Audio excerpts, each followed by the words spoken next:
ರಥಸಪ್ತಮಿ ಸೋಮವಾರದಿಂದ ಶನಿವಾರ ಸಂಜೆ 6 ಗಂಟೆಗೆ. ಸದ್ರಿ ಪಾಪ ಈ ಮನೆ ನೆಮ್ಮದಿ ಎಲ್ಲ ಹಾಳು ಮಾಡಿ ಸುಖವಾಗಿ ನಿದ್ದೆ ಮಾಡ್ತಾ ಇದ್ದಾಳೆ. ಮಾಡ್ಬೇಕಾದ್ರೆ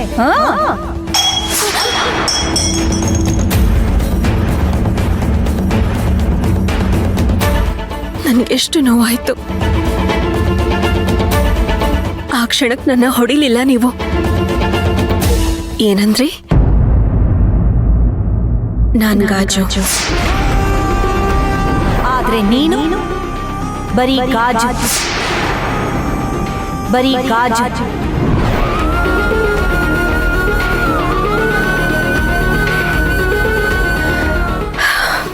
ನಿಮ್ಮ ಮಾತು ನಿಜ ಅತ್ತೆ.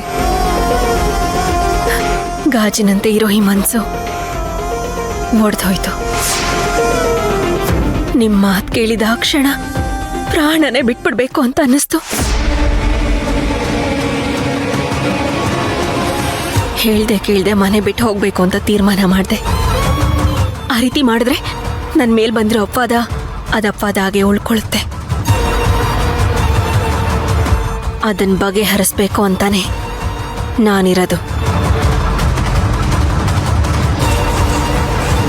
ಅದನ್ನು ದಾಟಿ ಆ ಕ್ಷಣ ನನ್ನ ಕಣ್ಣಿಗೆ ಕಂಡಿದ್ಯಾರು ಗೊತ್ತಾ?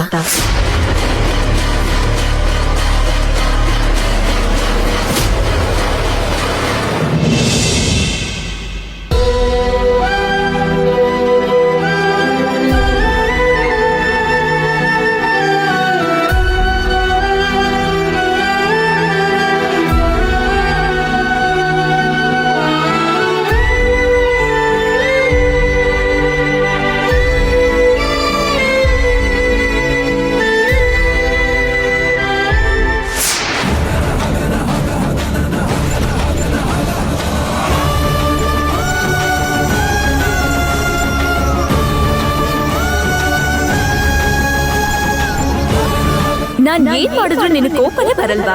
ಕೋಪ ಯಾಕೆ ಬರುತ್ತೋ ಕಂದ? ನಿನ್ ಮೇಲೆ ಕೋಪ ಮಾಡ್ಕೊಳ್ಳೋದು ಒಂದೇ, ನಾನು ಪ್ರಾಣ ಬಿಡೋದು ಒಂದೇ.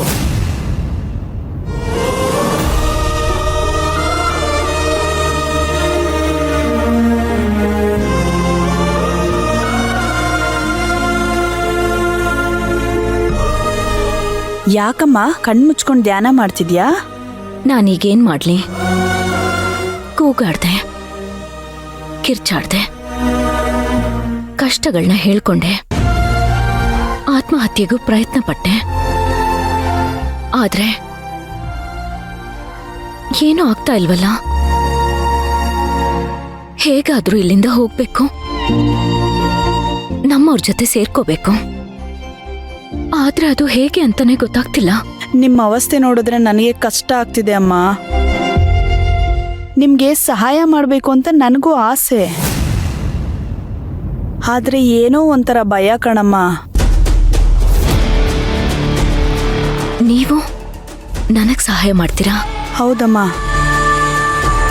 ಹೇಗೂ ಈ ಮನೆ ಯಜಮಾಂತಿ ಒಂದಿನ ಇರಲ್ಲ, ಹೊರಗಡೆ ಹೊರಟಿದ್ದಾರೆ.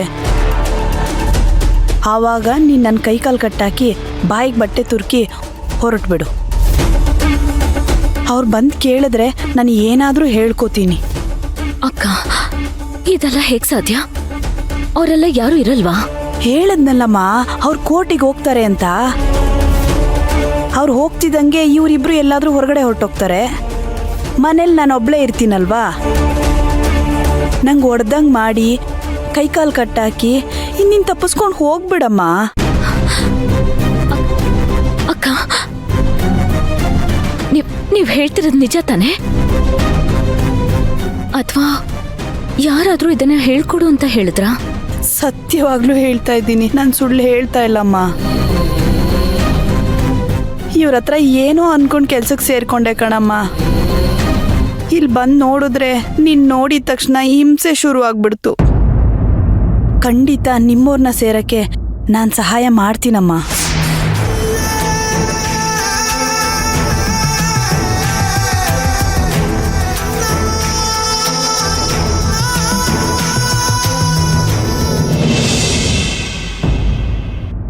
ನಮ್ಮ ಯಜಮಾನ್ರು ನನ್ ಸರಿ ತಪ್ಪು ಎಲ್ಲ ಅವ್ರ ಹತ್ರ ಹೇಳ್ಕೋಬೇಕು ಅಂತ ಅವ್ರಿರೋ ಜಾಗನ ಹುಡ್ಕೊಂಡು ಹೋದೆ.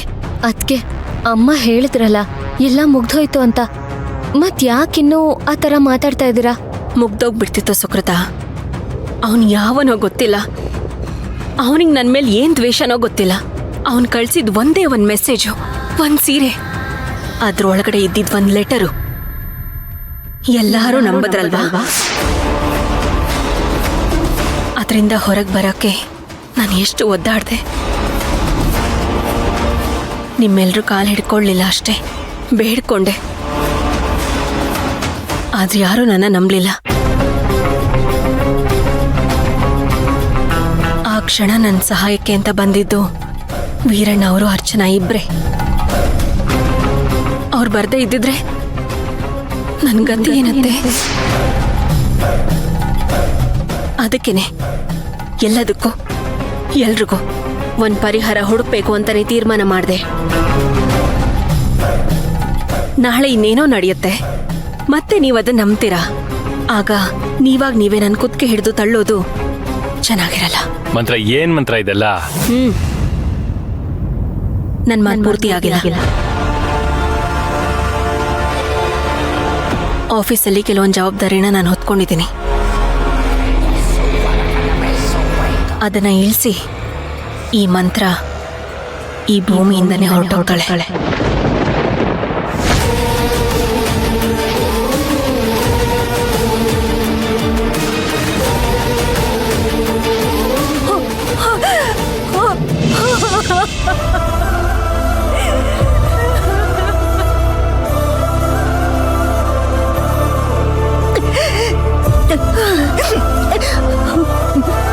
ಮುಗಿತಾ?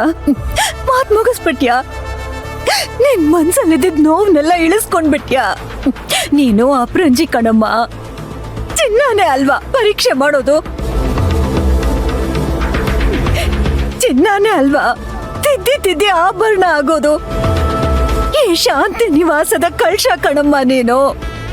ಥು, ಈ ಹಾಳ್ ಬುದ್ಧಿಗೆ ಅದೇನಾಗಿತ್ತು ನನಗ್ ಗೊತ್ತಿಲ್ಲ. ನೋಡು,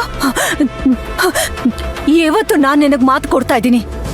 ಇನ್ನು ಮುಂದೆ ಆ ದೇವ್ರೆ ಹೇಳಿದ್ರು ಮಂತ್ರ ಕೆಟ್ಟವಳು ಅಂತ ನಾನ್ ನಂಬಲ್ಲ. ಅಷ್ಟೇ ಯಾಕೆ, ಸತ್ ಹೋಗಿರೋ ಆ ಶಾಂತಿ ಇದಳಲ್ಲ, ಅವಳು ಬದುಕ್ ಬಂದು ಮಂತ್ರ ಕೆಟ್ಟವಳು ಅಂದ್ರು ನಾನ್ ನಂಬಲ್ಲ. ಬೇರೆ ಯಾರು ನಂಬಿದ್ರು ನಾನು ನಿನ್ ಜೊತೆಲಿರ್ತೀನಿ. ಮಂತ್ರ ನಾನು ಉಸಿರಿರೋವರೆಗೂ ಇರ್ತೀನಿ.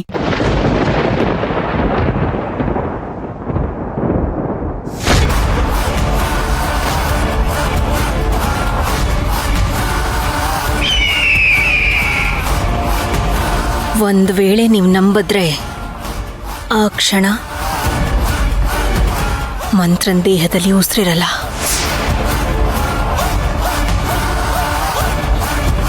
ನಾನ್ ತೋಡಿದ ಖೆಡ್ಡಕ್ಕೆ ಎಲ್ಲರೂ ಬಿದ್ದಾಯ್ತು.